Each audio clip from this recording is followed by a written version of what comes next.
नमस्कार मैत्रिणींनो, मी रोहिणी स्वागत करते तुमचं आपल्या अक्षता सारीजमध्ये. मी दाखवणार आहे तुम्हाला सॉफ्ट सुंदर अशी मुनिया पैठणी आणि त्यामधले कलर.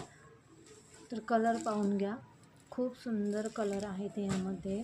आणि साडीचं म्हणाल तर अप्रतिम साडी आहे, अगदी चापून चोपून अंगाला बसणारी, सहज घालता येईल अशी. आपल्याजवळचं लग्न आहे आणि साडी खरेदी करायची, मग ही साडी नक्कीच खरेदी करा. म्हणजे ट्रेंडिंगमध्ये पण आहे आणि दिसायला पण अतिशय सुंदर दिसते, अंगावरती बसते पण खूप छान. आणि मेन म्हणजे याचा कलर चार्ट पण एकदम भारी आहे आणि त्यामध्ये ब्लाऊज पीस पण खूप सुंदर आहे. आणि साडीचा पदर, साडी चापून चोपून बसणारी, लांबी रुंदी खूप म्हणजे खूप आहे ताईंनो. तर नक्कीच तुमच्या आवडीचा स्क्रीनशॉट काढून साडी बुक करू शकता.